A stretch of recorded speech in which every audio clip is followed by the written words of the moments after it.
Hi, everybody. So I've decided to take a little time this morning to describe basically the structure of mediation. And the reason for it is we're going to be offering a course that basically is for leaders, for coaches, for anybody who's involved in group discussions that very naturally finds themselves in the middle of differences or in need of some negotiation skills or maybe some problem solving.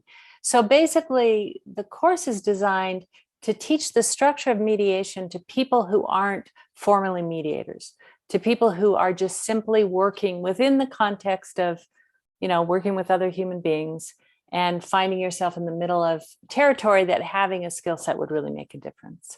And so the purpose of our video is to talk a little bit about the process of mediation and most particularly the structure. How is it the beginning, the middle, and the end can really support your thinking when you find yourself informally in a situation that perhaps there are two sides or a couple of different sides that could use some neutrality to help them come to an agreement. So first things first would just be, well, what is the structure and why is the structure important? And basically, it's always important in the beginning of a mediation session to be really clear with everybody what everyone's intention is and also what our kind of rules of the road are.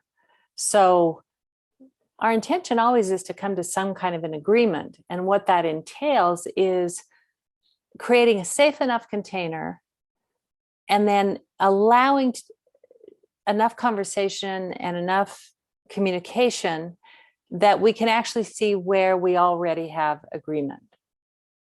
All of us, when we're involved in conflict, tend to focus on the difference and forget how much we have in common. So one of the things the structure of the process does is it helps everybody come in with the understanding that we're going to solve this problem. And then as the process unfolds, we'll discover more and more ways in which we have things in common.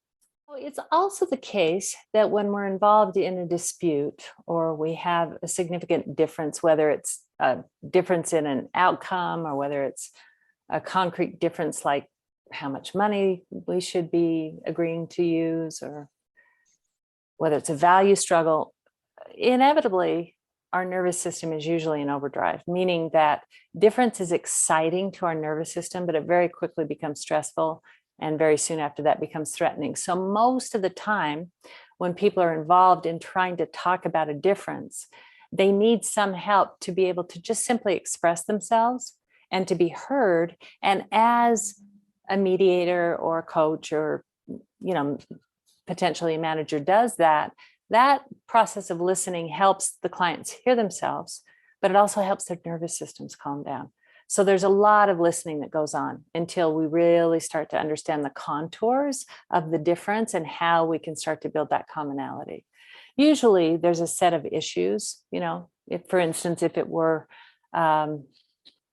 domestic mediation, there might be some childcare issues, there could be alimony, there could be the sale of a house, there could be a retirement account. Every difference, regardless of the context, has certain issues. And so with enough listening, with enough questioning, we can start to kind of build a list of what the category of these issues are so that once people are calmed down and they've begun working together, we can just in a very kind of orderly fashion move through whatever the real considerations are. Exactly. And negotiation usually implies that we have some overlapping wants and needs, but we may have some exclusive ones as well. So a negotiation can involve coming to agreement. It can involve, just working out the fine details of a contract. It can involve trade-offs. And lots of times in a negotiation, we find that we have far more in common than we have in opposition, although when it comes to money, sometimes that's another story. But it is also true that in the process of negotiation, we can add value. We literally can create more value in a negotiation when we understand everybody's wants and needs, and we're all working together to resolve the issue.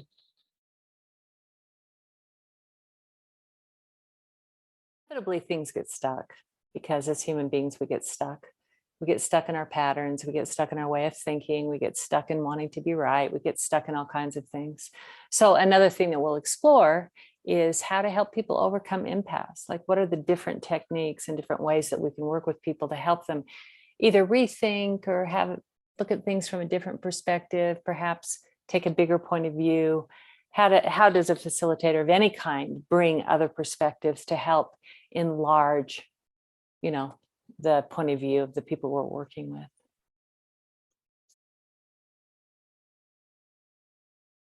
I mean, memorializing our agreements is just a very important process. It could be, let's imagine it occurred within, let's say, a team at work where they're trying to improve some of the ways they do their problem solving, and they make some agreements.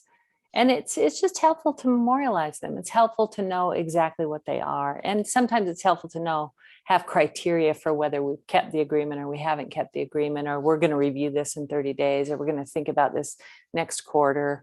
So I always include some portion on writing agreements, and keeping in mind that agreements can literally be just a set of notes that spells out what it is people have understood to be their agreements, all the way to a contract that could be drafted by a lawyer and entered with the court, so that there's a record of it. So, we can move from very informal written agreements to quite highly formalized agreements with measures and evaluations and reviews and those kinds of things. But it's just important to know that taking a few notes about what we've agreed to makes an enormous difference. So we'll spend some time exploring that as well.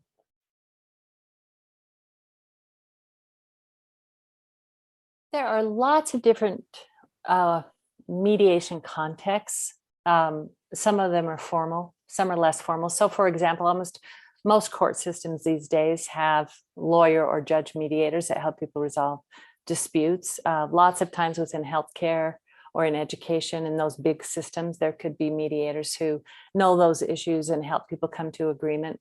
This course is really designed for anyone who finds himself in a leadership position that has no real intention to become a professional mediator. Perhaps it's a manager. It could be someone who's just on a team that wants to understand the mediation process because the team that you happen to be working on seems to fall into a little trap every time there are differences.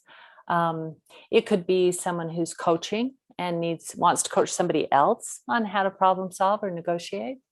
So there are lots of different applications. I think the important point is learning the structure of the mediation in order to support these informal occasions of mediation.